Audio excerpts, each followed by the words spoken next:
Ramai lagi yang tak masuk ni.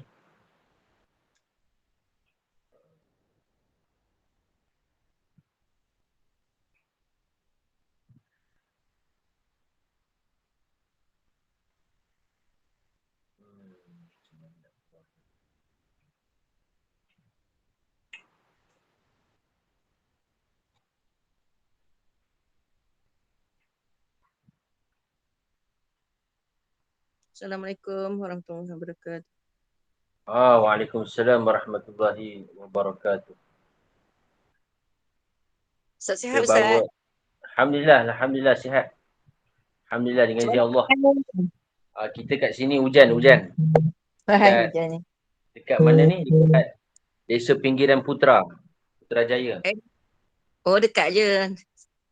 Dekat Ah, Kelana Jaya. dah Desa dekat dah Putra. tu. Dekat je. Kami kat Kirara dekat je. Makin darah Saat pucung Dekat I Mall. Oh, IOI Mall Tu Jauh tak IOI jauh. Mall. Bukan dekat IOI Mall ni, bukan dekat area Putrajaya juga ke? Dia ada Hanya satu lagi kawasan IOI. dulu-dulu KL. Dia dah tukar Oh, ke Selangor. Selangor Okay, baik-baik insyaAllah. Tadi ni apa, Allahumma salli ala Muhammad. Hantar ziarah mak mertua. Datang sini ziarah mak mertua. Dengan besok ada kelas. Ada kelas daurah dekat Batang Kali. Dr. Aiman Al-Akiti yang akan mendaurahkan lah. Berkaitan dengan daurah ilmu falak. Ilmu falak ni kita dah lama tak dengar dan ulang kaji. Dia pakai robot mujayyab tu. Yang ada satu alat macam segitiga tu. 10 pagi sampai pukul 4. Kita ambil bahagian lah. Sebab beliau pernah belajar daripada tok guru dia. Kita ambil sanad ilmu falak tu. Nak tahu macam mana metod cara dia. Guna cahaya matahari tu kita nak tahu waktu masuk.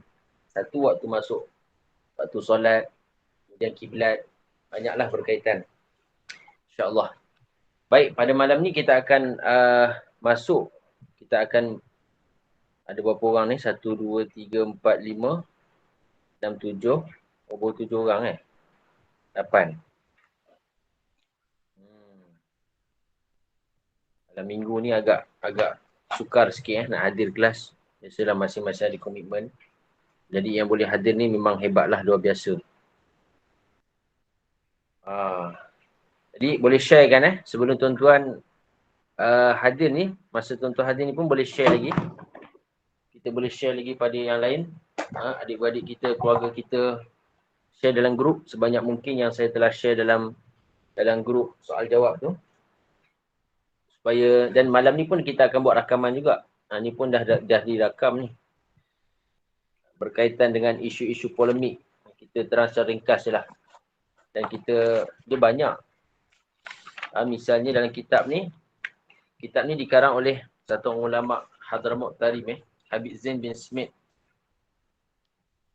Hafizahullah. Masih lagi hidup. Habib Zain bin Smith. Ulama Hadramaut Yaman. Antara perkara yang dibahaskan ialah berkaitan dengan Nabi SAW. Dan ancaman mengkufurkan orang Islam. Penyabitan syafaat ni yang kita biasa dengan syafaat Nabi, syafaat orang soleh, syafaat para anbiya. Kemudian tabarruk, mengambil keberkatan. Adakah dibolehkan mengambil berkat dengan kesan-kesan orang soleh? Dibahaskan. Tawassul, biasa kita dengar tawassul. Tawassul ni ada dua jenis. Satu tawassul yang melalui amal soleh. Itu memang sabit dalam hadis. Dan kalau kita sebutkan perkara ini pada Wahabi pun dia orang terimalah. Iaitu kita bertawassul maknanya kita menjadikan amal kita ini, amal-amal yang terbaik itu sebagai satu perantara untuk doa kita ini lebih dekat diterima di sisi Allah. Misalnya dalam hadis yang menceritakan 3 orang yang masuk dalam gua. 3 orang yang masuk dalam gua dan dia bertawassul dengan amal-amal soleh dia. Kemudian ada istighathah Istighathah ni minta bantuan. Ni yang banyak berlaku ni. Yang tadi pun ada viral. Bukan viral, ada orang tanya dalam grup. Boleh tak nasyid yang apa? Allah, Allah, aghithna ya Rasulullah. Sebab ada ustaz tu dia rakam video tu, dia kata nasyid ni ada unsur-unsur syirik. Sebenarnya mensyirikkan, mengkufurkan ni nanti kita akan bahaskan. Itu semua bukan senang untuk kita mudahkan menjatuhkan seorang kepada syirik. Dengan semata-mata menyanyi, orang tu jatuh syirik. Kan? Dan isi kandungan tu pun, dia tidaklah sebenarnya membawa kepada unsur syirik. Sebenarnya lah. Tapi dia kata syirik. Sebab apa? Minta selain Allah. Dia banyaklah dia punya kesilapan dalam, dan dia bawa dalil hadis. Itu pun silap sebenarnya. Tak kena tempat dia bawa dalil. Hadis idza sa'altu apa tu? Hadis Nabi, hadis Qudsi tu. Apa tu?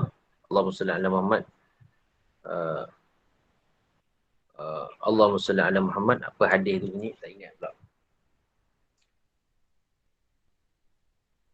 Wa idza sa'alta fas'alillah. Wa idza sta'anta fasta'in billah. Itu antara hadis Qudsi yang berbunyi. Bila nak minta, minta dengan Allah. Kalau kamu nak minta bantuan pun dengan Allah. Jadi apa yang dimaksudkan dengan hadis tu? Adakah tak boleh kita minta bantuan dengan orang lain? Dengan mak ayah kita misalnya? Dengan kerabat kita ke? Kawan kita ke? Sebab apa dalam hadis tadi kata minta dengan Allah? Susah kita macam tu tuan-tuan. Kat atas dunia ni kita hidup masyarakat kan? Saling bantu-membantu. Kemudian diterangkan juga kehidupan para anbiya alaihimussalatu wassalam. Diterangkan juga hukum menziarahi kubur. Sebab ada jenis puak-puak tak suka ziarah kubur ni. Bahkan kubur Siti Aminah, ibu Nabi SAW pun dia tak bagi ziarah. Kan? Ini pasal ada ideologi-ideologi yang kita panggil sebagai Wahabi lah tuan-tuan. Senang cakap. Mungkin ada sebahagian tuan-tuan dah biasa dengan Wahabi ni, tapi kita belum kenal pasti dia punya apa, dia punya pemikiran dia. Dia punya apa pembawaan dia. Kita hanya tahu nama tapi konten tu kita belum kenal pasti dengan baik. Jadi mereka ni secara umum kat Melaka baru ni pun hari Jumaat baru ni dah ada khutbah dikeluarkan daripada Jabatan Agama Islam Melaka. Kita berpegang dengan pegangan Ahli Sunnah wal Jamaah. Jadi apakah pegangan Ahli Sunnah wal Jamaah? Iaitu kita punya akidah berpandu kepada dua mazhab. Asy'ariyah dan Al-Maturidiyah. Jadi ini pun ada orang tanya juga, Ustaz, zaman Nabi tak ada pun akidah ada dua ni. Asy'ariyah Maturidiyah ni. Macam pelik je zaman Nabi tak ada pun pembahagian ni. Jadi tuan-tuan jangan keliru, akidah ni sama je. Semenjak zaman Nabi SAW, semenjak Nabi Adam AS sampai kita, akidah tu sama je. Maksudnya apa? Mentauhidkan Allah. Menyifatkan Allah dengan sifat yang selayaknya. Menafikan daripada sifat yang tidak layak. Sama je. Cuma metodologi, cara untuk kita faham ilmu tauhid itu telah dibentuk cara kaedah dia oleh dua imam yang besar ni. Imam Abul Hasan Al-Asy'ari, Imam Abu Mansur Al-Maturidi. Macam kita nak belajar Quran tuan-tuan, kita akan melalui proses baca Iqra'. Lepas Iqra' Muqaddam. Jadi zaman Nabi ada tak Iqra'? Tak ada. Muqaddam ada? Tak ada. Sebab zaman Nabi proses belajar Al-Quran itu dengan mendengar Nabi baca. Kemudian hafal.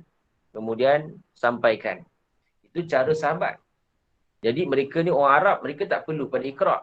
Nak kenal huruf. Memang mereka dah ada sebahagian yang ummi lah. Tak boleh baca, tak boleh nak menulis dan membaca. Tetapi secara umumnya bila sebut orang Arab, mereka memang dah boleh cakap bahasa Arab. Mereka boleh faham Nabi sampaikan Al-Quran dalam bahasa Arab. Maka tak perlu kepada Iqra' untuk kita kenal huruf. Tak perlu kepada Muqaddam untuk kita belajar membaca. Boleh terus hafal dan ingat. Tapi kita perlu. Sebab apa? Kita ni orang ajam. Nampak tak tuan-tuan? Beza tu. Jadi itu hanya satu wasilah perantaraan untuk kita dapat membaca Al-Quran. Begitu juga bila sebut Imam Abu Hasan Asy'ari, Imam Abu Mansur Al-Maturidi, maka dia adalah satu mazhab. akidah yang telah disusun dengan rapi dan baik oleh kedua imam ini untuk memudahkan kita. Supaya apa? Yang akidah yang ada zaman Nabi itu, dia tersusun rapi dalam satu bentuk, satu ilmu yang mana difokuskan, iaitu dipanggil sebagai ilmu tauhid ataupun ilmu usuluddin ataupun ilmu apa lagi dia panggil, ilmu kalam. Itu semua berkaitan dengan ilmu tauhid. Baik.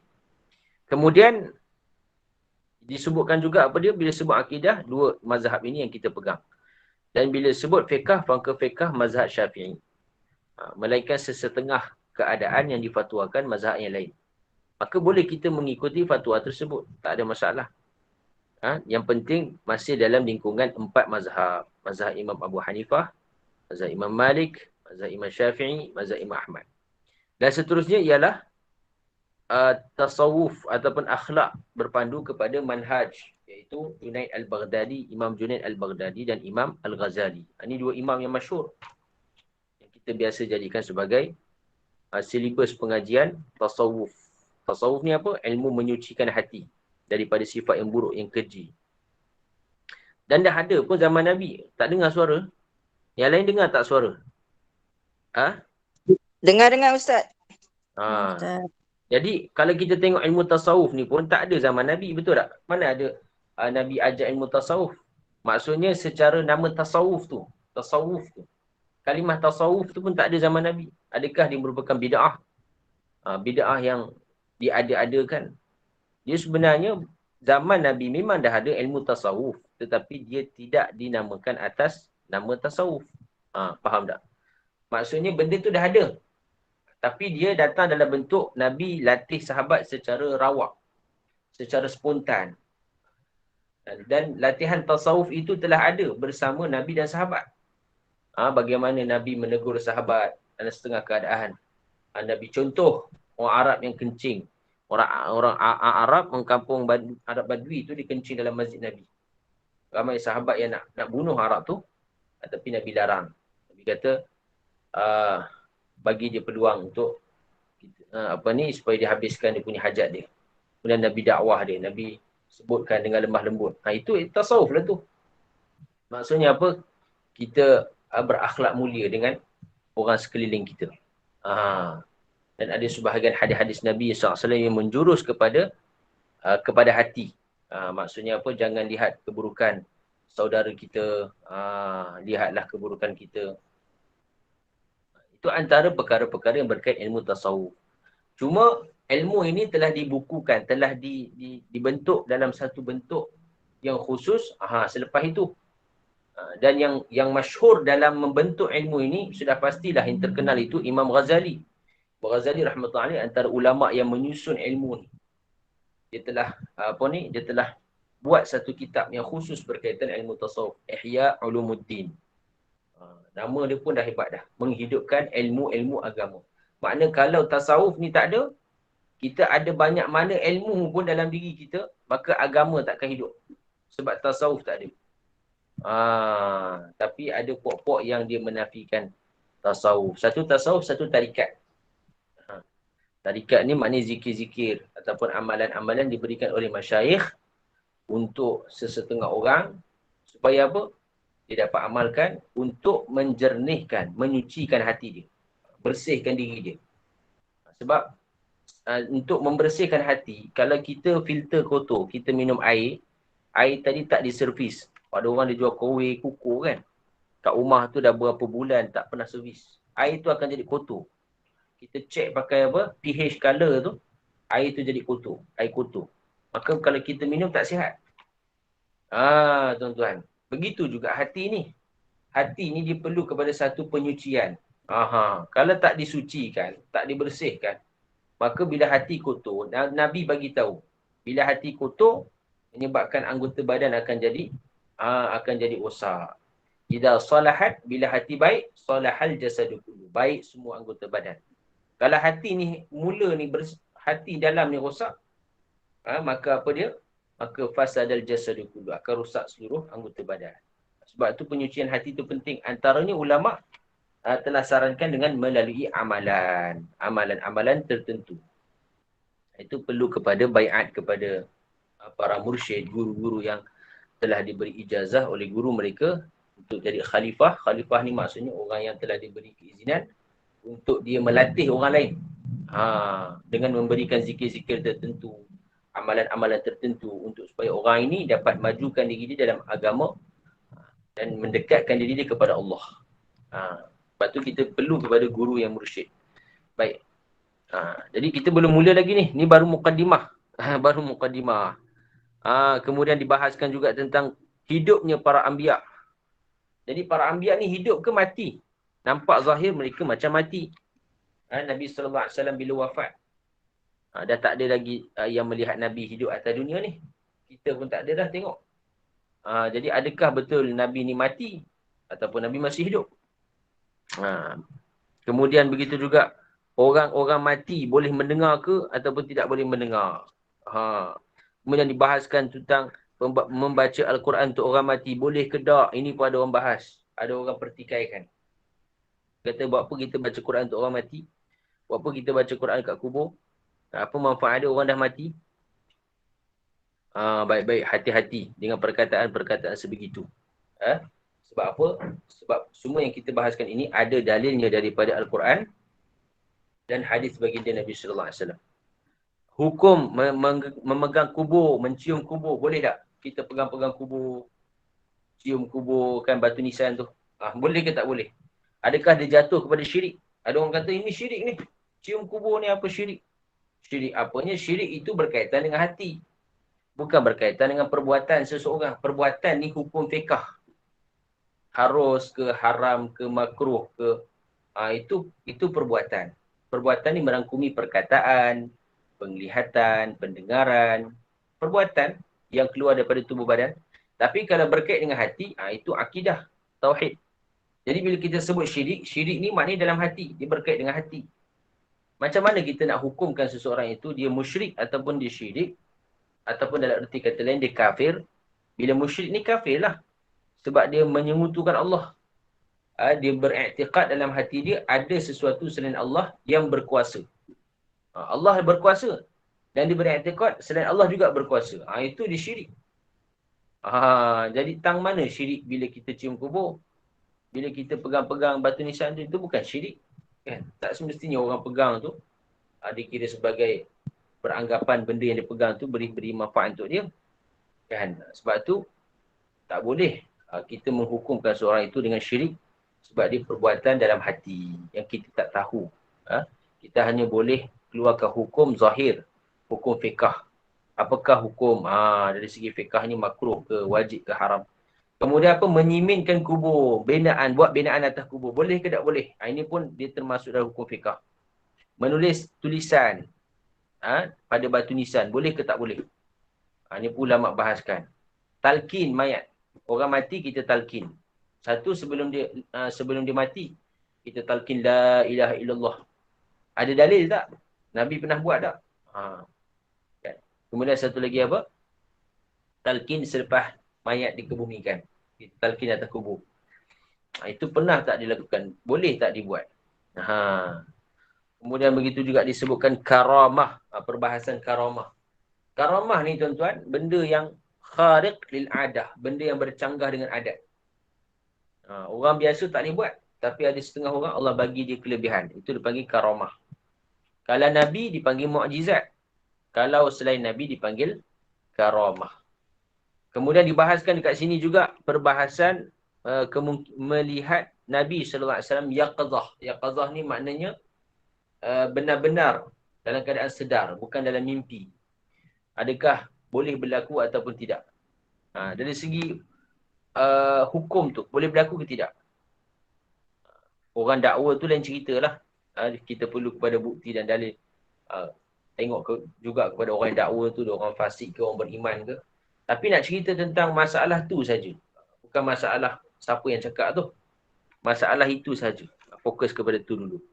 Kemudian adakah Sayyidina Khidir AS hidup ataupun mati? Ini pun 2-3 bulan lepas hangat dibahaskan tentang Sayyidina Khidir AS hidup ke ataupun mati. Kemudian dibahaskan juga istishfa' bil Quran. Boleh tak kita merawat merawat, mengambil syifa. Syifa ni maknanya kita berubat dengan Al-Quran, dan nama-nama Allah. Boleh tak? Kita berubat dengan Al-Quran, nama-nama Allah. Seperti mana kita boleh berubat dengan makan Panadol, kan? Harus, hukumnya harus. Sunat, bahkan disunatkan.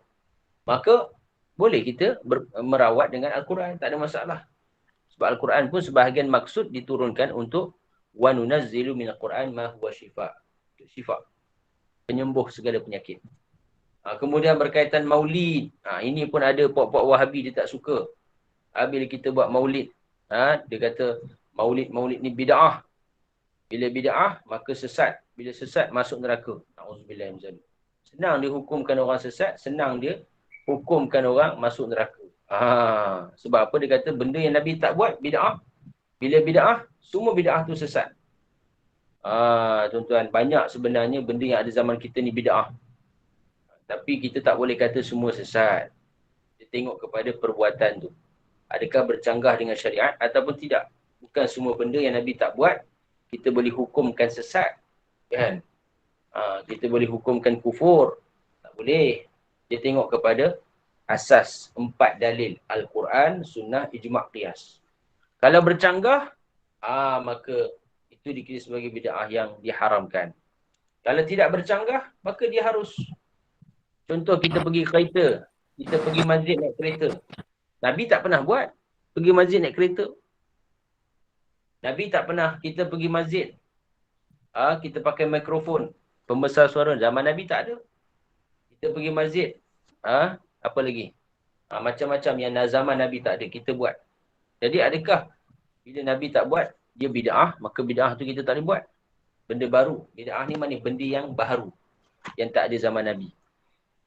Maka dia berbalik kepada adakah perkara itu bercanggah dengan 4 perkara ni. Al-Quran, Sunnah, Ijma' Qiyas. Kalau tak bercanggah, maka harus. Baik, kemudian antaranya lagi disebutkan tentang zikir dengan tasbih. Ini pun orang pertikai juga. Zikir boleh tak zikir dengan tasbih? Masalah. Orang yang tanya ni kadang-kadang dia zikir pun tidak. Kan? Dia tanya je lebih. Suka tanya mana dalil. Mana dalil Nabi zikir dengan tasbih? Nak cerita dalil. Ni kita cerita dalil. Banyak dalil. Sahabat-sahabat buat. Kemudian banyak lagi permasalahan-permasalahan dorongan untuk cinta kepada ahli bait. Ahli bait ni orang yang keturunan Nabi. Misalnya zaman ni biasa orang keturunan Nabi ni kita panggil habaib ataupun habib. Jadi Nabi sendiri mendorong untuk kita ni, umat Nabi SAW ada rasa kasih dan cinta kepada keturunan Nabi. Itu sebahagian daripada tanda keimanan kepada Nabi. Kalau dalam hati kita ada perasaan benci kepada habaib, walaupun dia orang fasik sekalipun, misalnya ada orang-orang yang keturunan Nabi ni, dia maknanya iman dia lemah, dia orang yang kaki maksiat ke, maka tak boleh kita ada perasaan benci pada dia. Seperti mana orang Islam lah. Kalau dia buat maksiat sekalipun, kita tak boleh benci pada dia. Kita benci pada maksiat dia. Adapun pada diri dia sendiri, kita perlu ada rasa rahmat, rasa sayang, kasih. Maka tanda kita kasih sayang pada dia, kalau dia buat dosa, kita doakan untuk dia, Allah ampunkan. Kita bagi nasihat untuk dia. Kita ingatkan dia kepada kebaikan. Itu baru tanda kasih pada dia kerana Allah. Tapi kalau orang benci, kan, tak boleh kita benci pada orang tu sebab maksiat dia. Sehingga kita cerca dia, maki dia, hamun dia, kita kutuk dia, kita malukan dia, aibkan dia. Itu bukan cara orang Islam. Bahkan sebenarnya dengan dia berbuat sebegitu, dia telah melakukan dosa-dosa. Untuk mencerca orang Islam, dosa.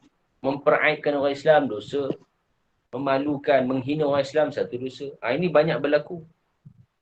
Dalam media sosial, kita senang menulis dengan jari kita, mengutuk seseorang, mengaibkan seseorang, sehingga nafsu kita puas. Ini semua perkara-perkara yang kadang-kadang kita tak sedar.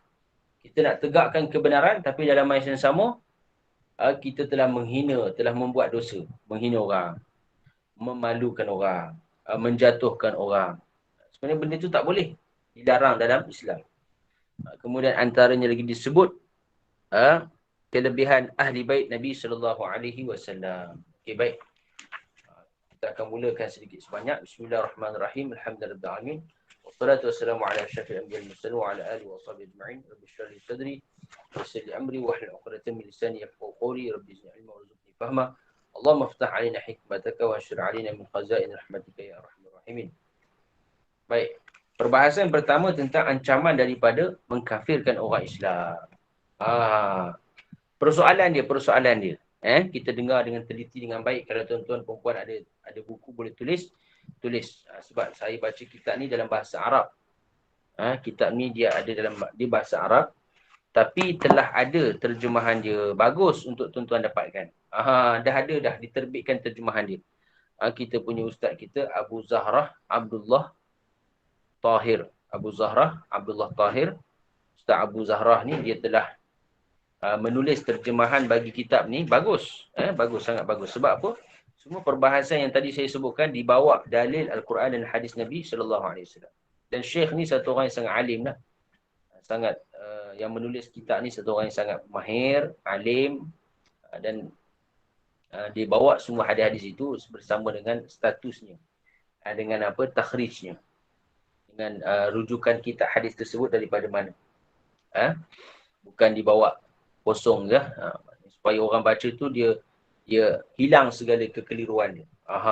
Tak ada lagi. Bila kita baca dengan dalil ni maknanya tuan-tuan, kita baca bila orang pertikaikan kita tak terkesan dah. Sebab apa? Sebab kefahaman kita tu dah dipaku semat.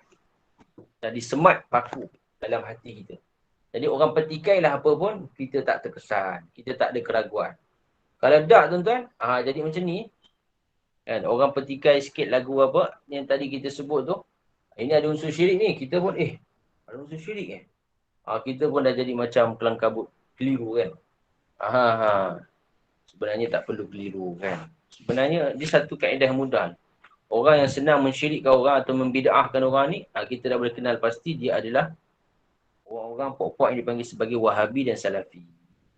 Iyalah gelarkan diri dia Salafi padahal dia bukan Salafi pun. Salaf ni ulama' 400 yang awal. Tapi diorang ni banyak ikut rujukan daripada Imam Ibn Taymiyah, Imam Ibn Qayyim Al-Jawzi. Jadi anak murid Imam Ibn Taymiyah. Syekh Muhammad Abdul Wahab. Sebab tu dipanggil Wahabi. Jadi dia hanya mengulang balik sejarah ni. Hidupkan balik mazhab-mazhab tersebut yang sebenarnya mazhab itu tak dipandang oleh para ulama' sebab dia adalah pandangan-pandangan yang sangat ganjil dan pendapat-pendapat yang minoriti yang bukan disepakat para ulama'. Bahkan kefahaman mereka ni boleh membawa kepada suka mengkufurkan orang Islam, suka bid'ahkan orang Islam, suka syirikkan orang Islam. Akhirnya menyebabkan berlakunya perpecahan. Dan sangat keras mereka ni. Dan yang paling bahaya, mereka ni akan bawa kepada apa? Mengkufurkan orang sehingga halal darahnya untuk dibunuh. Itu lebih bahaya.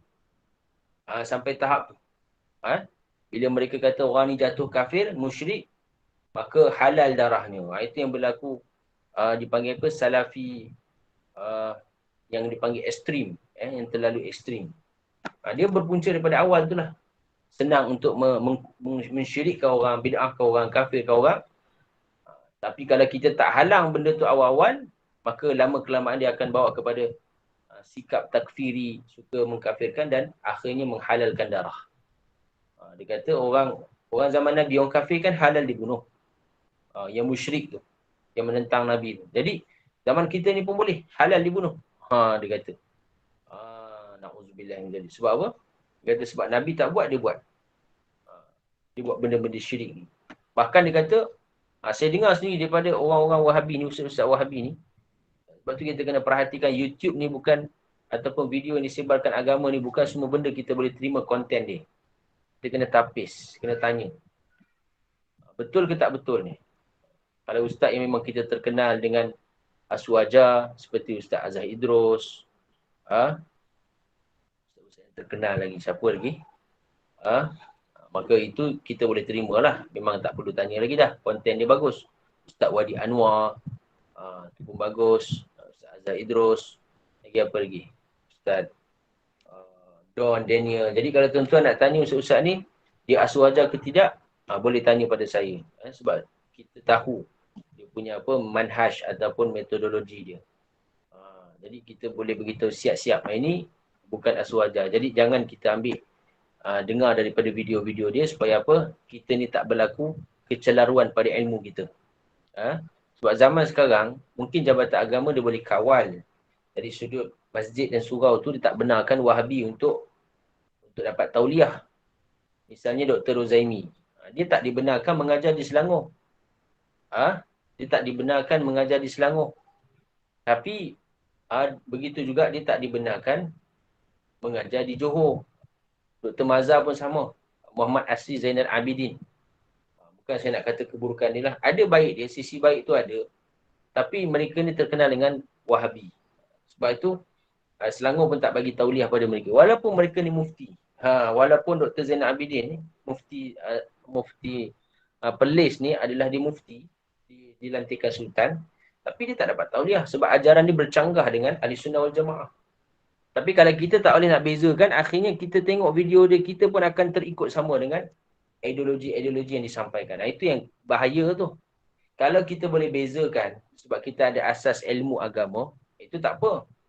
Tapi yang masalah ni bila kita tak ada asas yang kuat. Misalnya dalam bab tauhid, dalam bab fiqh, dalam bab tasawuf, dalam bab yang kita akan bahaskan ini, maka lama-kelamaan pemikiran kita bila selalu dengar, kita akan terikut dengan pandangan dia. Tambah-tambah pula dia bawa Al-Quran, bawa hadis, dia bawa pula perkataan dia sedap pula, penyampaian dia seronok. Jadi Al-Quran dan hadis yang dibacakan semata-mata bukan menunjukkan kebenaran seseorang. Itu pun kena faham tuan-tuan. Sebab bila satu orang dia baca Al-Quran, dia baca hadis, walaupun disebut kitab rujukan tersebut, belum tentu apa yang difaham daripada Quran dan hadis itu selari dengan ulama-ulama Ahli Sunnah wal Jamaah. Yang Wahabi ni lah. Sebab tu kita jangan cepat terpercaya bila dia bawa Al-Quran dan hadis. Lebih baik kita belajar dengan tok-tok guru yang memang tak ada Al-Quran hadis pun, tapi mereka ni aswaja. Itu lebih baik daripada kita belajar pada mereka ni. Sebab apa? Takut silap faham. Takut silap faham. Baik, kitab ni nama dia Al-Ajwibatul Ghaliyah fi Aqidatil Firqatin Najiyah. Nanti saya akan hantar dia punya gambar dia dalam grup-grup insya-Allah untuk tuan-tuan cuba survey lah dekat Shopee, mungkin ada kot. Sebab saya tak ada yang terjemahan tu ada dijual, tapi saya tak ada yang terjemahan, saya ada yang bahasa Arab. Okey. Di karangan ulama Hadramaut Yaman, masya-Allah. Maka perbahasan pertama ni bahaskan, dia kata adakah harus bagi satu orang Islam untuk kufurkan seseorang untuk menjatuhkan kufur pada seseorang yang mana dia ni daripada orang yang mengucapkan kalimah la ilaha illallah. Misalnya kita ada kawan kita Pak Ali, Pak Abu kan. Dia orang Islam, boleh tak kita jatuhkan kufur pada dia? Mungkin dengan sebab ada sesuatu perbuatan yang kita nampak macam dia ni boleh sebab kufur ni. Maka boleh tak kita panggil dia kafir dengan perbuatan dia tadi? Maka jawapannya ialah tidak harus. La yajuz. Sebab apa? Nak jatuhkan orang dalam kufur ni, dia adalah satu perkara yang besar. Bukan sewenang-wenangnya kita boleh kufurkan dia. Ini masalah ni berlaku zaman-zaman politik dulu lah. Kita tak nak sebut dah parti mana kan. Tapi mengkufurkan ni dah biasa dah bagi orang politik zaman tu. Na'udzubillah min dzalik. Sedangkan larangan yang keras daripada Nabi SAW dalam bab kufur ni kita tak boleh main-main. Sabit dalam hadis yang sahih, Nabi kata, "Idza kaffara ar-rajulu akhahu." Bila satu orang lelaki mengkufurkan saudara dia, maka faqad ba'a biha ahaduhuma. Maka kufur ni akan dia kembali kepada diri balik. Kalaulah perkara itu tidak benar, tidak ada pada saudaranya, maka kufur itu akan kembali kepada diri dia semula. Na'udzubillah min dzalik. Itu mafhum hadis. Bahkan kata Imam Abu Bakar Al-Baqillani, kata beliau dia memasukkan 1000 orang kafir ke dalam Islam. Dengan apa? Syubhah. Bisyubhati islamin wahidatin. Dengan sebab kesamaran keislaman seseorang. Lebih mudah daripada kita mengkufurkan orang Islam yang satu ataupun seorang Islam dengan sebab 1000 syubhah kufur yang ada pada dia. Maknanya satu orang Islam ni, satu memasukkan, maknanya kita hukumkan 1000 orang ni sebagai orang Islam, orang kafir ni sebagai orang Islam dengan sebab apa? Dengan sebab ada amalan Islam pada dia, maka kita hukumkan sebagai Islam. Itu lebih mudah daripada kita menghukum kafir pada orang Islam, walaupun dia ini melakukan 1000 perkara kufur yang zahirnya nampak kufur lah, perkara syubhah yang kufur. Jadi nak jatuhkan seseorang dalam kufur bukan satu perkara yang mudah. Dia perkara yang perlu kepada kajian, penelitian, dan benda tu bukan hak individu, bahkan dia bergantung kepada mahkamah syariah, berdasarkan bukti dan sebagainya. Jadi kita bukan hak kita nak kufurkan seseorang. Baik. Jadi dalam masalah ancaman dalam mengkufurkan seseorang. Panjang lebar lah dicerita kat sini. Itu hadis yang kita telah sebutkan tadi. Maka dia kata Imam Abu Bakar Al-Baqillani lagi, kalaulah nak kufurkan satu orang Islam pun dah begitu besar, orang Islam kita nak jatuhkan kafir itu pun dah perkara besar. Maka bagaimana kalau mengkafirkan orang jumhur ataupun kebanyakan orang Islam dan kita hukumkan ke atas mereka syirik. Dengan sebab apa? Semata-mata perkara yang mereka lakukan iaitu tawassul, tabarruk dengan kesan orang-orang soleh, sedangkan hati mereka ni memang benar-benar beriman kepada Allah dan memang mentauhidkan Allah.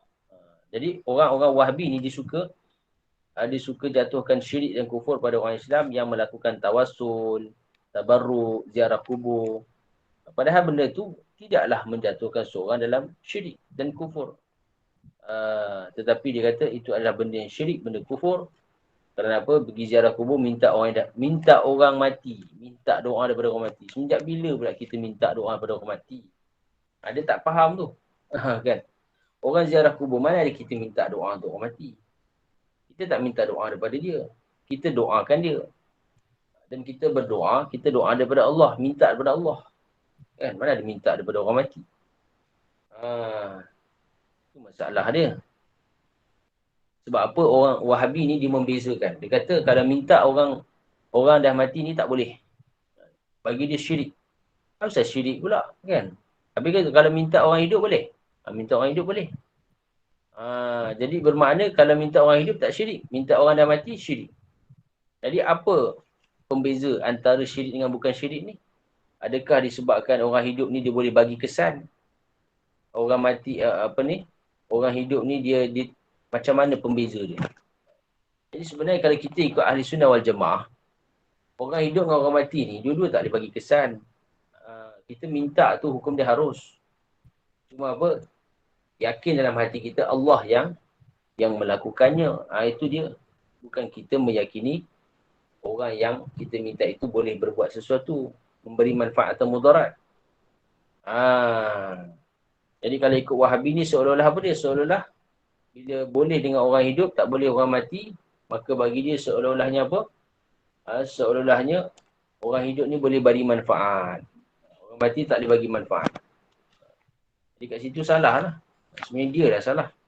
Sebab dia beranggapan orang hidup boleh bagi manfaat. Dibezakan dekat situ. Baik. Kemudian disebutkan di sini perbahasan tentang sabitnya syafaat. Syafaat. Apakah dia syafaat? Syafaat ini adalah apa dia? Syafaat adalah yang diiktikadkan oleh ahli tauhid, iaitu doa orang yang mendapat syafaat kepada orang yang diberi syafaat. Maka Allah mengabulkan doanya dengan kurniaannya. Contohnya apa? Contohnya Nabi. Allah bagi Nabi syafaat. Maka maknanya Nabi ni diberi kelebihan. Dia boleh doakan untuk umat dia. Sehingga dengan doa tadi, Allah terima dan Allah Ta'ala masukkan umatnya dalam syurga. Itu syafaat Nabi di hari akhirat nanti. Di hari akhirat. Jadi syafaat itu adakah sabit atau tidak? Ya. Dia adalah sabit dan harus. Itu adalah harus. Berlaku di hari akhirat pun syafaat ni. Syafaat yang tidak boleh itu, yang dinafikan dalam Al-Quran tu, ialah syafaat yang ada unsur syirik. Macam mana pula? Iaitu syafaat yang orang-orang musyrikin zaman dahulu mereka i'tiqad mereka i'tiqadkan kepada Tuhan-Tuhan mereka. Iaitu mereka beranggapan walaupun tanpa izin Allah Ta'ala, maka boleh berlaku. Syafaat itu boleh berlaku. Tak perlu kepada keizinan Allah. Itu yang salah. Tapi kita Ahlussunnah wal Jamaah mengatakan syafaat itu hanya boleh berlaku dengan izin Allah. Daripada hamba-hambanya yang terpilih. Jadi itu yang dilarang dalam Al-Quran. Iaitu contohnya apa? Orang musyrikin ni dia sembah berhala. Sebab apa dia sembah berhala? Dia kata dengan berhala tadi boleh bagi syafaat. Dia sembah Allah. Tapi kita tak panggil dia sebagai tauhid. Sebab orang tauhid, dia tidak mensyirikkan Allah. Tapi dia sembah Allah, dalam masa yang sama dia sembah berhala. Dia yakin Allah tu wujud. Allah mencipta langit dan bumi. Tapi dia juga yakin bahawa berhala tadi boleh bagi manfaat dan mudarat. Itu syirik yang sebenar. Itu syirik yang sebenar. Maknanya dia menyengutukan Allah dalam perbuatan memberi kesan. Sedangkan yang memberi kesannya hanya Allah. Segala perbuatan yang boleh memberi kesan hanyalah Allah. Selain Allah tak boleh beri apa-apa kesan. Itu i'tiqad, keyakinan kita. Tapi orang musyrikin tak. Kan? Dia kata berhala dia pun boleh turunkan hujan. Berhala dia pun boleh bagi manfaat, boleh sembuhkan penyakit. Bukan Allah aja, berhala pun boleh. Jadi dia sembah berhala ni supaya apa? Supaya salah satunya doa mereka diterima di sisi Allah juga. Sedangkan dalam syafaat yang mereka buat ni ada unsur syirik. Iaitu meyakini perkara itu sendiri boleh beri kesan. Sedangkan tak boleh bagi kesan. Macam sekarang nak mudah faham tuan-tuan, kalau kita nak bekerja di satu tempat kan. Jadi kita nak mudah, nak mudahlah diterima. Kita pun minta syafaat. Ada kawan kita dia orang dalam, tapi bukan dengan perkara yang melanggar syarak lah. Bukan dengan perkara yang melanggar syarak. Maksudnya dia hanya menjadi pemudah bicara. Dia pun tolong sampaikanlah kepada bos. Ada kawan dia nak masuk bekerja kan. Jadi nak datang interview. Bos dia kata okey boleh. Orang dia macam mana, bagus tak? Bagus. Dia punya dia bagus. Komitmen dia bagus. Okey kalau macam itu datang interview. Saya nak interview dia, tengok macam mana. Dia ikut peraturan tu macam biasa. Cuma sebab kawan dia tadi, maka dia ni dijemput ataupun dipanggil segera untuk interview. Berbanding orang-orang lain, mungkin orang lain tu terpaksa tunggu sikit. Tapi disebabkan ada kawan dia orang dalam ni, maka dia dicepatkan urusan dia. Itu dipanggil syafaat. Syafaat dunia lah. Kita minta tolong kawan kita. Dengan apa? Dengan perantaraan dia, sebab dia ada kedudukan di sisi bos tersebut. Sebagai pembantu ke, pegawai kanan ke, maka apa? Dia memudahkan urusan kita untuk cepat dipanggil. Itu tidaklah. Itu di syafaat dunia, dan benda tu berlaku ke akhirat untuk para nabi dan orang soleh. Tapi apa? Dengan izin Allah. Tanpa izin Allah, benda tu tak boleh berlaku. Itu semua bergantung kepada keizinan Allah. Sebab apa Allah kata, wala yashfa'u indahu illa biizni. Tak boleh orang tu beri syafaat melainkan dengan keizinannya. Baik. Tadi yang kita cerita tentang kat dunia tu, boleh tak buat begitu? Boleh, tak ada masalah. Sebab apa? Dia hanya menjadi pemudah bicara. Dia tetap ikut rule macam biasa. Nak masuk syarikat tu kena interview. Cuma dia cepatkan urusan dia untuk dipanggil interview. Itu sahaja. Kan? Tapi bos dia akan panggil interview, tengok sijil, tengok kelayakan, tengok pengalaman. Itu semua macam biasa. Cuma cepat dipanggil. Itu saja. Itu tak dikira bersalah. Dan dia tak bayar apa-apa pun untuk rasuah ke apa, tak ada. Untuk melanggar undang-undang, tak ada. Itu tak dikira rasuah. Baik.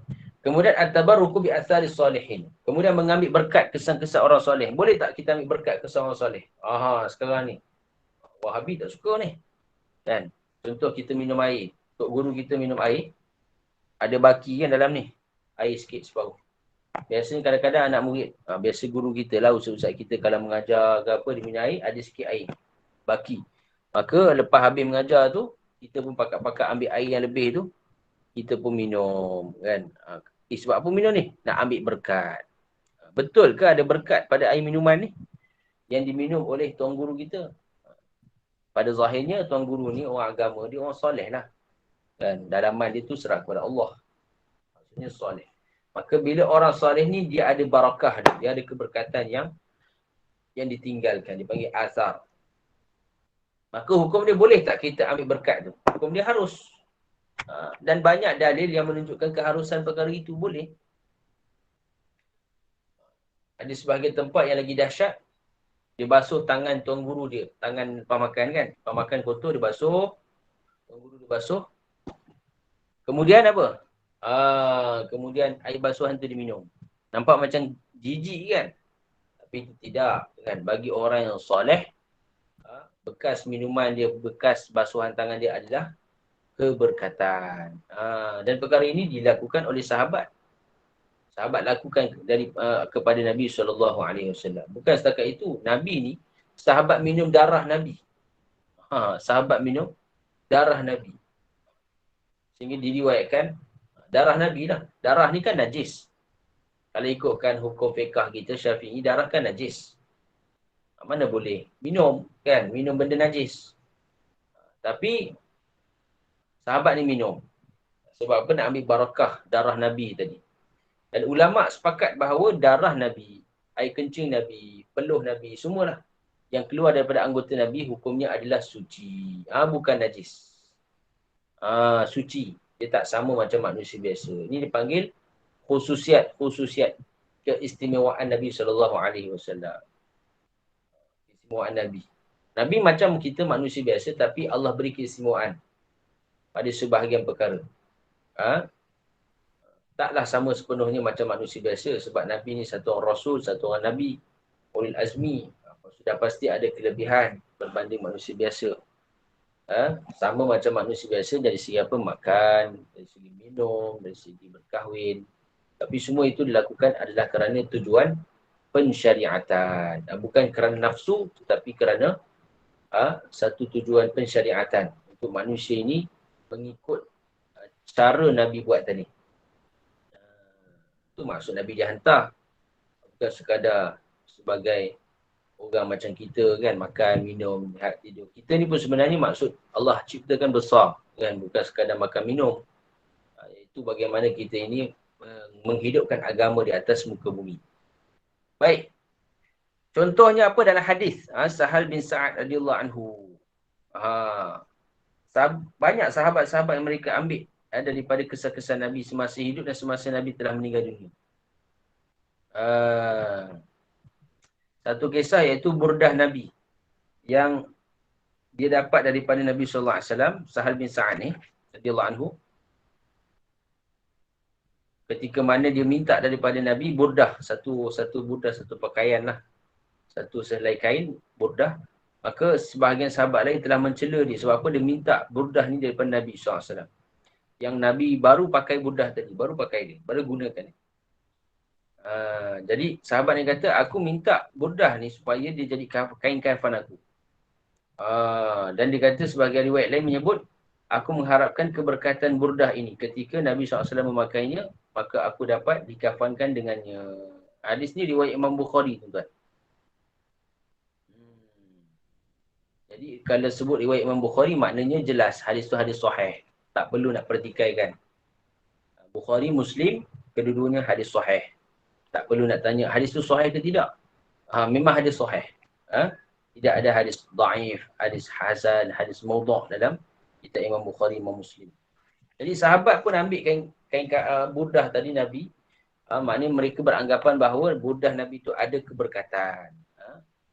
Maka di situ ulama kata orang-orang soleh ni termasuk juga benda yang mana sabitnya keberkatan. Banyak lagi lah kisah-kisah yang lain. Contohnya jubah Nabi. Daripada Asma binti Abu Bakar. Bahkan ketika itu, ketika jubah Nabi ni berada di sisi Hadrat Aisyah, bila Hadrat Aisyah telah meninggal dunia,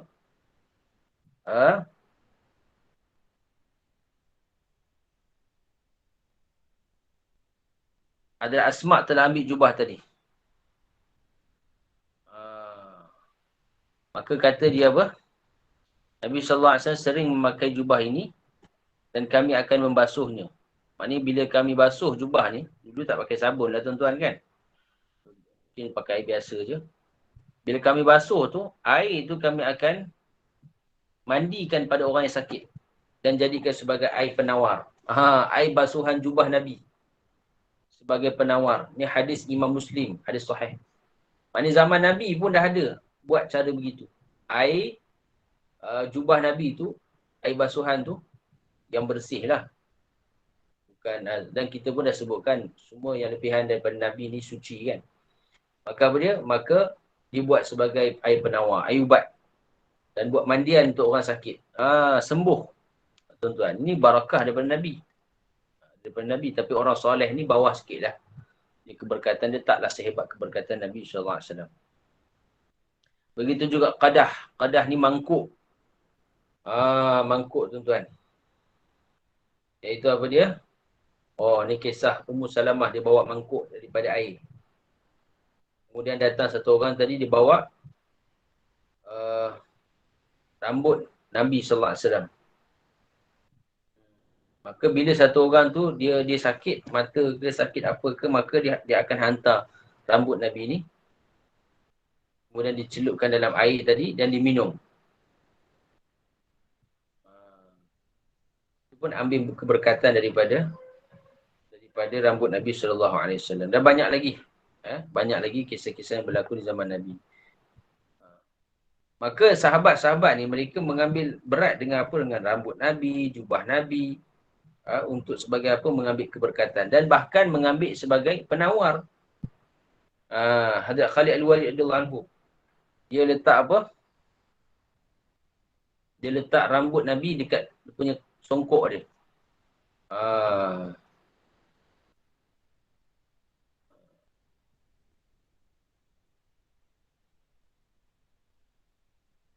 Supaya apa? Dapatkan keberkatan daripada rambut Nabi tadi. Rambut Nabi tu diletak kat songkok ni.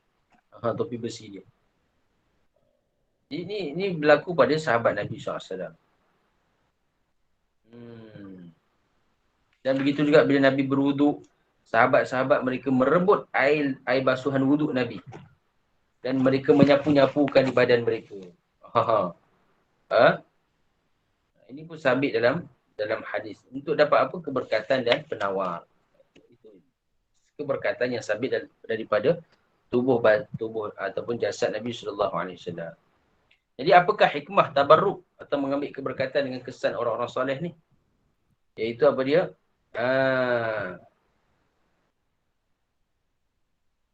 Jadi sebahagian arifin, orang yang dekat dengan Allah ni mengatakan apa hikmah tabarruk? Mengambil berkat dengan kesan orang soleh dan tempat-tempat mereka dan apa yang berhubung dengan tubuh badan mereka. Jadi contohnya lah, macam sekarang ni kan, kalau kita pergi Mekah, Madinah, di mana tempat yang Nabi pernah pijak, di mana tempat Nabi pernah sujud, di mana tempat Nabi pernah sembahyang, di mana tempat Nabi pernah jejakkan diri, maka di situ sebenarnya ada kesan-kesan barakah dia.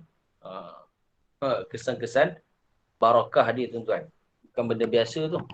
Ada kesan-kesan barakah dia. Sebab apa?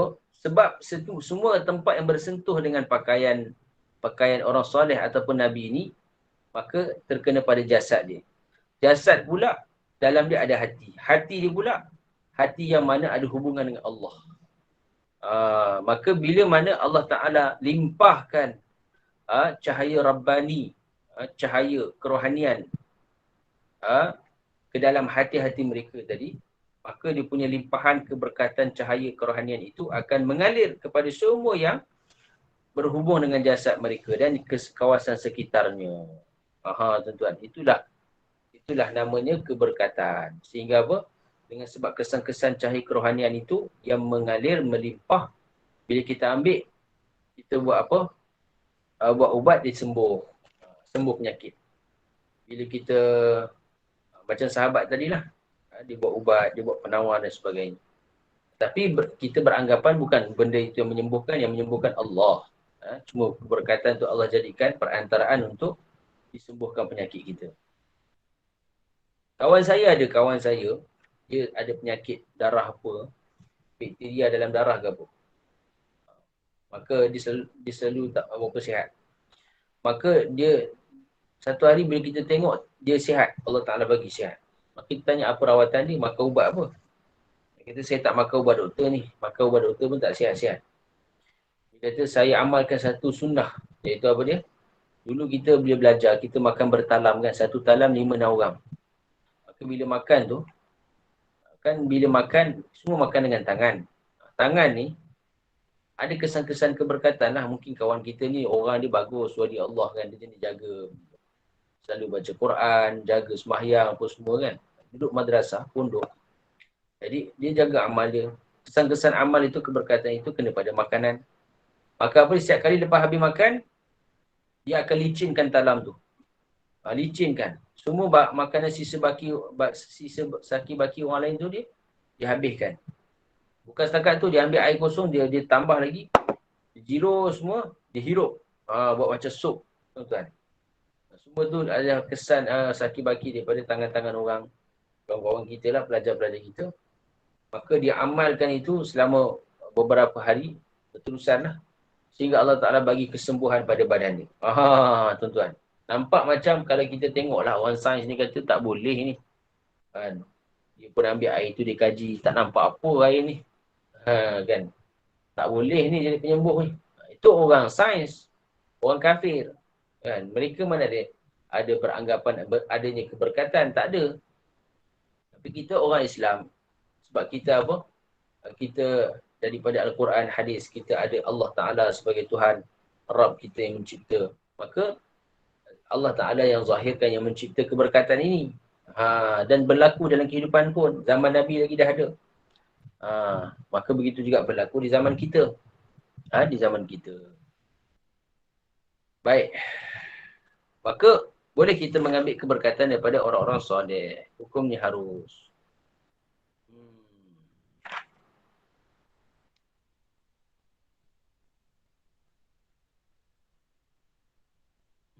Kalaulah benda ini perkara yang tidak ada makna, maknanya tidak ada, takkanlah sahabat buat benda tu. Sahabat dan Nabi ni takkan buat benda yang benda main-main, tidak adalah. Bahkan apa yang dilakukan oleh sahabat bersama Nabi SAW ini merupakan satu perkara yang ada makna, ada hikmah dia. Sebab itulah sahabat ni disimpan rambut Nabi, dia minum darah Nabi, dia ambil bekas-bekas air wuduk Nabi. Kalau tidak, dan Nabi pun biarkan, kalau benda tu dilarang, benda tu syirik, mesti Nabi akan tegah, Nabi akan larang. Tapi benda tu Nabi tak larang. Tak sabit dalam hadis pun larangan tu. Bila tak sabit, maka tak boleh kita melarang benda yang mana Nabi tak larang. Quran tak ada, hadis tak ada, ijma' tak ada, qiyas tak ada. Kita nak larang orang jatuh dalam syirik. Tak boleh lah. Maka sudah pastilah setiap perbuatan sahabat yang lakukan bersama Nabi itu ada tujuan dia. Kemudian antaranya lagi tawassul. Tawassul tuan. Ni kita dah sebut perbahasan tadi tawassul sikit sebanyak. Iaitu kita minta bantuan dengan apa? Dengan para nabi dan orang soleh. Boleh tak?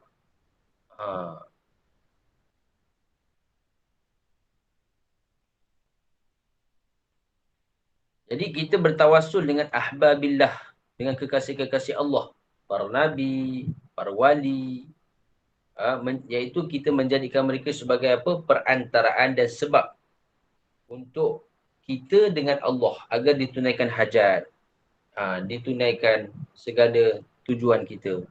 Kerana apa? Mereka ni hubungan mereka dekat dengan Allah. Kasih sayang cinta mereka kepada Allah.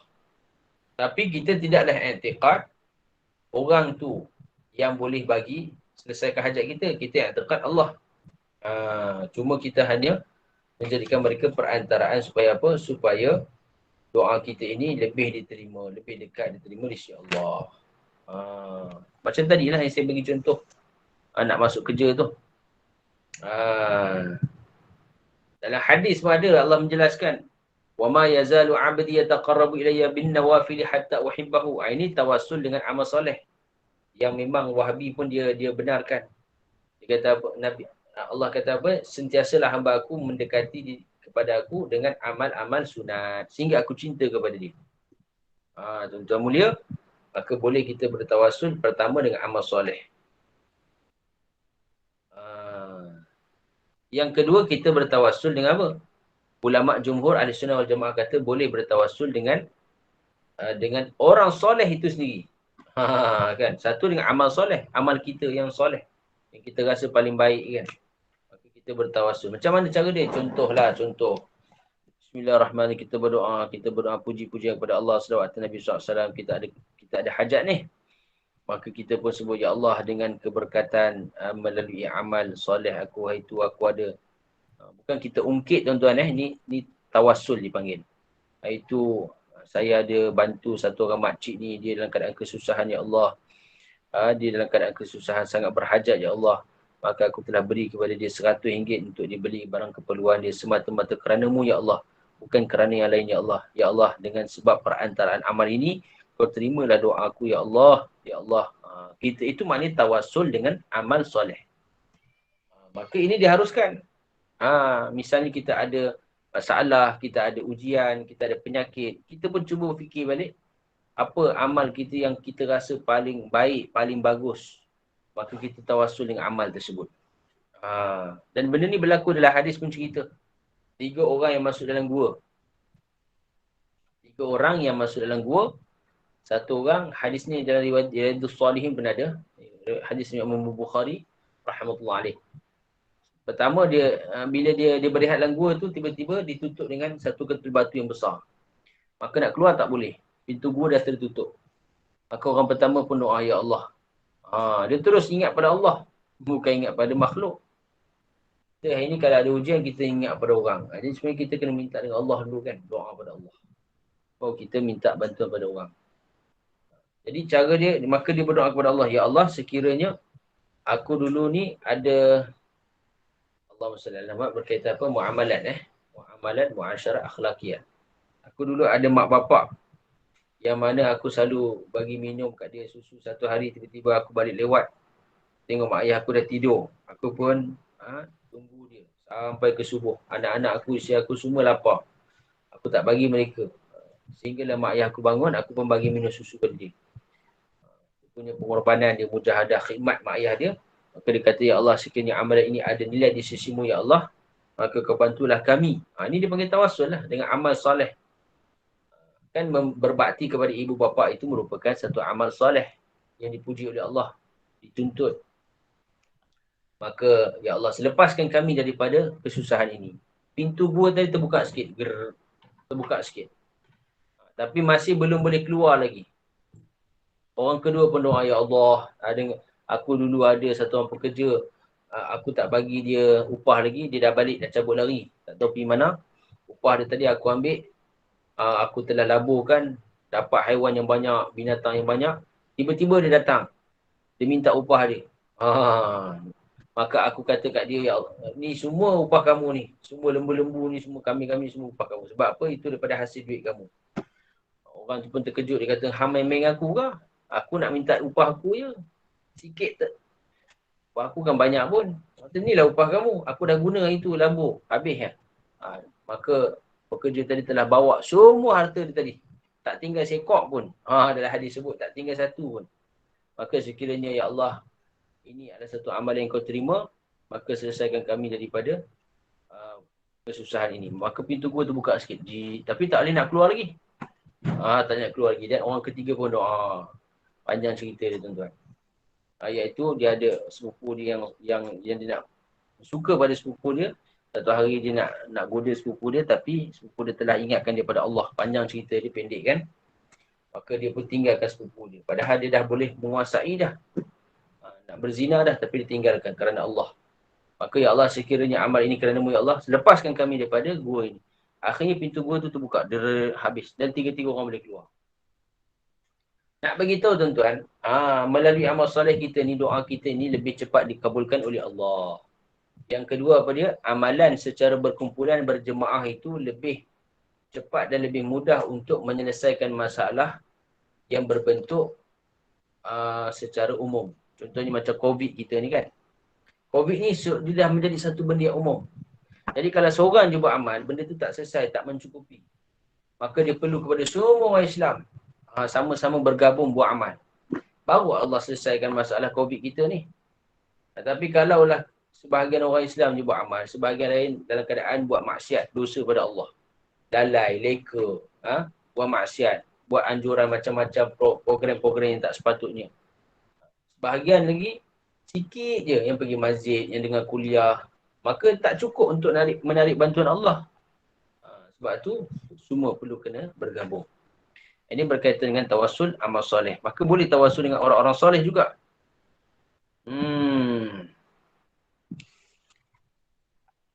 Seperti mana satu orang sahabat ni, dia datang jumpa Nabi, dia bertawassul dengan Nabi sendiri. Dia berdoa, Ya Allah, Ya Allah, dengan aku bertawajuh kepadamu, Ya Allah. Dengan apa perantaraan Nabi-Mu ini. Untuk supaya ditunaikan hajatku. Maknanya dijadikan Nabi itu sendiri sebagai tawassul. Maka boleh dilakukan. Begitu juga hari ini orang pergi ziarah kubur, tuan-tuan. Kubur para wali, kubur orang-orang soleh. Walaupun mereka dah meninggal dunia, tapi sebenarnya mereka ni hidup di sisi Allah, mereka hidup. Seperti mana waktu mereka hidup tu ada barakah yang lahir daripada tubuh badan mereka. Yang kita boleh ambil. Begitu juga kalau dia dah mati, barakah tu masih ada pada kubur dia. Sebab itu antara maksud ziarah kubur ni boleh juga dipanggil sebagai tabarruk, mengambil keberkatan orang soleh. Sebab orang soleh ni bila mati bukan mati macam orang kafir mati. Kan? Mati langsung macam binatang mati, dah. Kan? Bahkan apa dia, orang soleh ni bila dia mati, dia ada roh yang bersama dengan dia. Sedang menikmati alam kubur tadi. Menikmati kenikmatan syurga. Nikmat-nikmat bayangan syurga tu dah dibuka untuk mereka. Jadi kesan-kesan barakah itu masih ada. Sebab itu bila kita pergi ke kubur, kita berdoa tawassul dengan, contohnya, Ya Allah, dengan perantaraan hamba-Mu yang mulia ini, Ya Allah, orang soleh ini, Fulan bin Fulan, Ya Allah, kau terimalah doaku, Ya Allah. Kita minta dengan Allah. Tapi apa? Kita melalui perantaraan orang soleh tadi. Supaya apa? Supaya doa kita mudah diterima. Ataupun dekat diterima, cepat diterima oleh Allah. Jadi benda tu diharuskan, tak ada masalah. Orang yang mengatakan tawassul ni syirik dan kufur, sebenarnya satu perkara yang salah.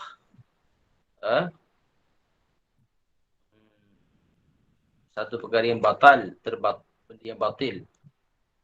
Sebab jumhur ulama mengatakan boleh dan harus. Jadi kalau mereka mengatakan benda itu haram, syirik, kufur, maka menjatuhkan hukum syirik dan kufur kepada ramai orang-orang Islam dan para ulama.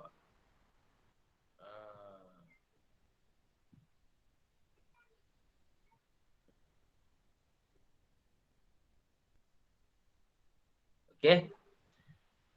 Dan perkara ini berlaku pada sahabat. Contohnya apa? Contohnya Hadrat Umar radhiyallahu anhu. Dia ketika zaman beliau, ketika mana hujan tak turun. Bila hujan tak turun, maka Hadrat Umar telah buat sembahyang, dipanggil sembahyang, Allahumma salli ala sembahyang minta hujan, tu apa dia panggil? Istisqa. Maka Hadrat Umar telah berdoa dengan perantaraan Hadrat Ibnu Abbas, Hadrat Abbas, pakcik Nabi. Ya Allah, dengan perantaraan, dengan apa? Dengan perantaraan Abbas, pakcik Nabi SAW, pakcik kekasihmu ni, Ya Allah, maka kau turunkanlah hujan kepada kami. Kemudian Allah turunkan hujan. Sahabat pun buat tawassul. Jadi kalau kita kata orang buat tawassul ni dia syirik dan kufur, maknanya sahabat jatuh pada syirik dan kufur. Na'udzubillah min zalik. Jadi sahabat ni dia takkan buat benda yang salah. Apatah lagi khalifah yang 4, Hadrat Umar khalifah yang kedua. Setiap perkara yang dibuat oleh khalifah yang 4 ini merupakan satu sunnah ataupun dalil syarak yang boleh kita amalkan. Sebab Nabi kata, alaikum bisunnati wa sunnatil khulafa ar-rasyidin al-mahdiin. Peganglah dengan sunnah aku dan sunnah-sunnah khalifah yang 4. Okey. Jadi tidaklah tawassul itu hanya dengan amal. Bahkan boleh tawassul itu berlaku pada zat. Zat ni maknanya pada orang. Jadi banyaklah dalil-dalil dia. Dan tawassul ini boleh diumum pada orang yang hidup, boleh orang yang mati pun boleh. Okey. Dan dalil bolehnya tawassul ini jelas.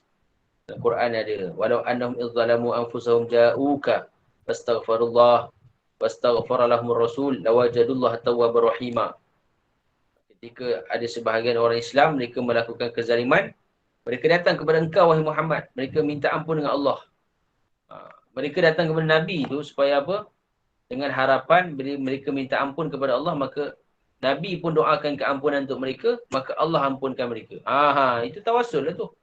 Maksudnya mereka jadikan Nabi ni sebagai orang yang agar doa mereka diterima, cepat diterima oleh Allah. Apatah lagi Nabi pula doakan keampunan. Jadi benda tu sabit dalam hadis. Okey? Tak perlu kita pertikaikan. Dan boleh tawassul dengan orang mati juga, hukumnya harus. Sebab apa tadi? Hadrat Umar, dia tawassul dengan Abbas radhiyallahu anhu. Padahal ketika itu Hadrat Abbas dah meninggal dunia. Dah tak ada. Tapi Hadrat Umar bertawassul dengan melalui pakcik Nabi SAW, Hadrat Abbas. Bukan dengan Nabi.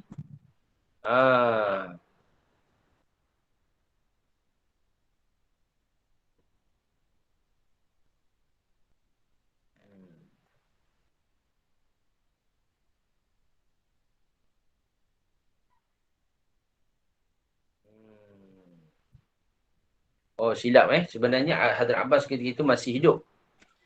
Jadi, bila Hadrat Umar ditawassul dengan Hadrat Abbas ketika itu radhiyallahu anhu, itu bukanlah menafikan tak boleh tawassul dengan orang yang mati, tapi nak menunjukkan kepada bahawa boleh bertawassul dengan selain Nabi sallallahu alaihi wasallam, iaitu orang-orang soleh. Macam pakcik Nabi Hadrat Abbas, orang soleh. Bahkan ahli bait Nabi sallallahu alaihi wasallam. Dan selepas Nabi wafat pun ada juga, iaitu apa dia, Hadrat Bilal radhiyallahu anhu datang kemarau, maka datanglah Hadrat Bilal bin Harith ke kubur Nabi dan berkata, ya Rasulullah. Ini lagi besar. Ini dalil dia. Hadis ni diriwayatkan oleh Allahumma salli ala Muhammad, akhrajahul Baihaqi fi Dalail wa Ibnu Abi Syaibah fi Musannafihi. Hadrat Bilal bin Harith datang ke kubur Nabi dan berkata, ya Rasulullah. Siap panggil lagi, ya Rasulullah. Istasqi li ummatik. Berilah minum kepada umat kamu. Masa tu musim kemarau. Fa innahum halaku. Sesungguhnya mereka ni telah hampir binasa.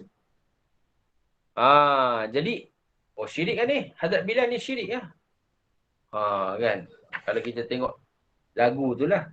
Lagu apa yang tadi ditanya tu? Allah, Allah, aghithna ya Rasulullah. Minta bantuan. Aghithna tu maknanya kami minta bantuan. Bantulah kami ya Rasulullah. Adakah itu syirik? Tidak. Kan? Sekadar minta bantuan, orang hidup, orang mati, orang hidup. Benda tu harus. Orang mati pun harus. Sebab apa orang mati ni bukan dia mati macam kita kata tadi, binatang. Langsung tak ada nyawa, langsung mati terus. Tapi orang beriman ni kalau dia mati, dia hidup di sisi Allah.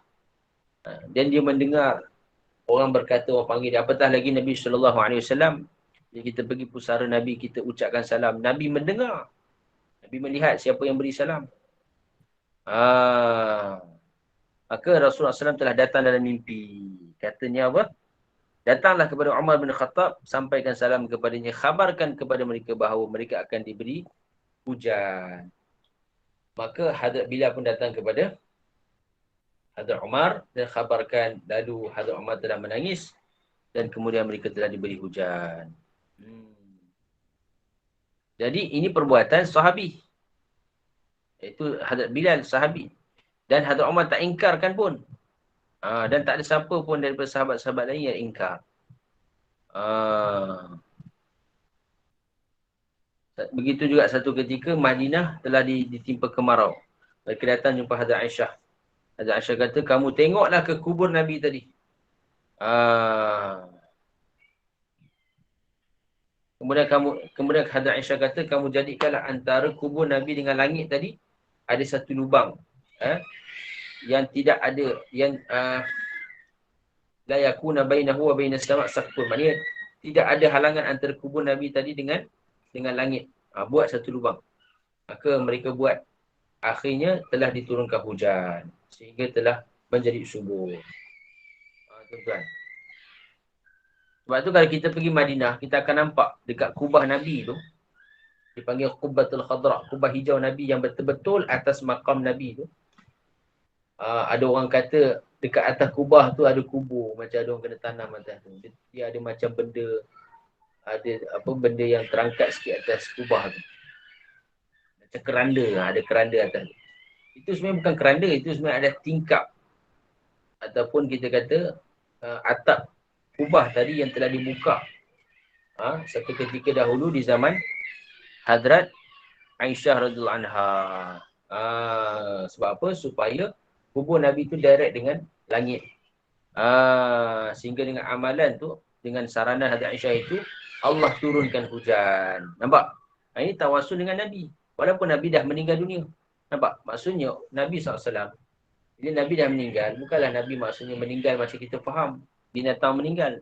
Tak ada apa langsung. Orang mukmin ni bila dia mati, dia bersama roh dalam kubur dia. Diberi nikmat oleh Allah.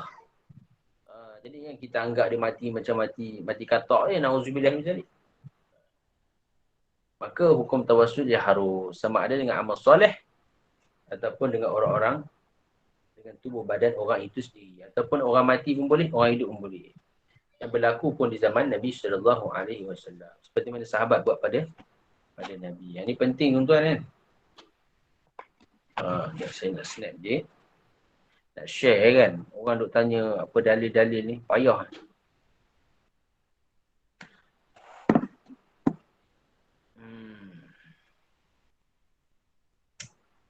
Baik. Kemudian banyak lagi perbahasan-perbahasan. Kita dah hampir 1 jam. Antara disebutkan di sini kaifiyat tawassul. Saya dah sebutkan tadi. Doa dia dalam doa.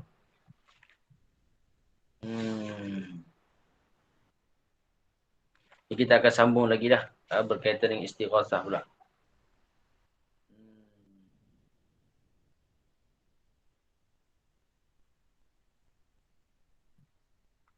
Okay. Istighasah. Banyak lagi yang selepas ni insyaAllah. Mungkin minggu depan ataupun kita tanya Kak Syamsiah, boleh tak buat minggu depan satu lagi? Cuba habiskan ke? Kalau boleh, insyaAllah kita akan buat pada hari yang sama, Sabtu. Ataupun buat pada hari yang lain. Bagus ni supaya dapat meningkatkan kefahaman kita. Kan? Jadi kita tak ragu-ragu, boleh ke tak boleh? Boleh ke tak boleh? Benda tu ulama' dah bahaskan. Kan? Sebab tu penting kita bersama dengan ulama' yang benar, yang hak. Supaya kita buat setiap amalan itu ada dia punya dalil dia, ada dia punya inilah asas dia. Kita tak ragu-ragu. Orang pertikai pun kita tak mudah goyang. Wallahu a'lam. Setakat tu sahaja. Ada soalan nak ditanya pada malam ni? Siapa-siapa nak tanya?